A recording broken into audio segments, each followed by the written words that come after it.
Hi twinkles, welcome back to our channel. ఈరోజైతే friend వాళ్ళ ఇంట్లో గులాబ్ జామున్ చేసేసుకుంటున్నాము. మేమైతే ఫ్రెండ్ వాళ్ళ ఇంటికి వచ్చాను అనమాట.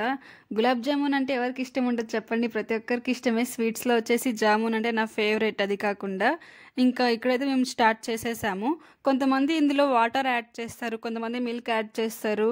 కానీ నాకైతే వాటర్ యాడ్ చేసుకొని చేయడమే తెలుసు. ఈ మధ్య కొంచెం మిల్క్ కూడా యాడ్ చేస్తారని తెలుసుకున్నాను. మిల్క్ యాడ్ చేయడం వల్ల ఏంటంటే ఇందులో బాగా బాల్స్ స్మూత్గా వస్తాయంట.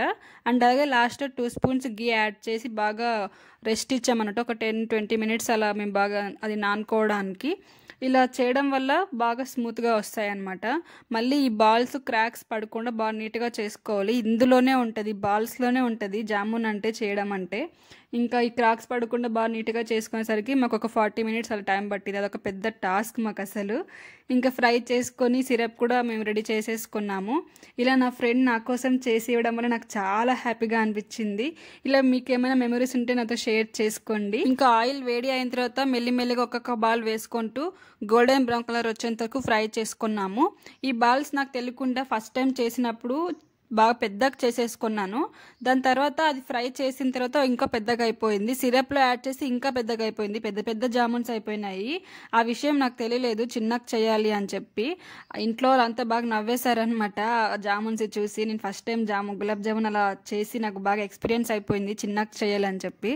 అండ్ అలాగే సిరప్ కూడా వేడి చేసుకొని ఉంటాం కదా, దాని తర్వాత వెంటనే ఇవి వేయకూడదు అనమాట. ఒక 10 మినిట్స్ అలా గ్యాప్ వదిలిన తర్వాత మళ్ళీ వేసుకోవాలి. చల్లగా కావాలి ఇవి. మనం వేడి మీద వేసేస్తే ఏమవుతుంది అంటే ఆ జామున్స్ అన్నీ బ్రేక్ అయిపోతాయి. దానివల్ల అంత టేస్ట్ ఉండదు. జామున్స్ అనేవి అసలు మనకు కంటికి కనిపించావు అనమాట. సిరప్లో బాగా మిక్స్ అయిపోయి ఉంటాయి, లేకపోతే బ్రేక్ అయిపోయి ఉంటాయి.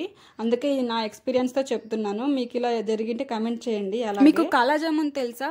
గులాబ్ జామున్కి కాలా జామున్కి డిఫరెన్స్ నాకు అస్సలు అర్థమే కాలేదు. అది సేమ్ ఉంటుంది చూడ్డానికి, షేప్ మాత్రం చేంజ్ ఉంటుంది, కలర్ చేంజ్ ఉంటుంది, ఇంకా కొంచెం బ్లాక్గా ఉంటుంది. తిన్నాను నేను, కానీ నాకు ఎలా చేస్తారో తెలియదు. అది ఇంకా ఏ పిండి వాడతారో తెలీదు. మీకు ఏమైనా తెలిస్తే కమెంట్ చేయండి. కొంచెం కలర్ ఒకటి బ్లాక్గా ఉంటుందని మాత్రం తెలుసు. ఇంకా మా గులాబ్ జామున్ అయితే రెడీ అయిపోయింది. నా కోసం చాలా ఇష్టంతో ప్రేమతో చేసింది మా ఫ్రెండ్ శృతి. అండ్ అలాగే ఇది ఇంకా ప్రేమతో చేయడం వల్ల ఇంకా స్వీట్ అయిపోయింది. Thank you so much. ఎంతైనా ఫ్రెండ్స్ అంతా కలిసి ఫుడ్ ప్రిపేర్ చేసుకొని ఆ ఫుడ్ని ఎంజాయ్ చేస్తూ తినడం, ఆ ఫీలింగే వేరే ఉంటుంది. మీకు కూడా ఇలాంటి మెమరీస్ ఏమైనా ఉంటే కమెంట్ చేయండి. నాకైతే చాలా హ్యాపీగా ఉన్నాయి ఈరోజు. ఈ వీడియోకి అయితే ఏంటి, వీడియో అయితే ప్లీజ్ ఒక లైక్, షేర్, కమెంట్ ఇచ్చేయండి. మన వీడియోని ఫస్ట్ టైం చూసేవాళ్ళైతే సబ్స్క్రైబ్ చేసుకోండి. Thank you for watching. Bye bye.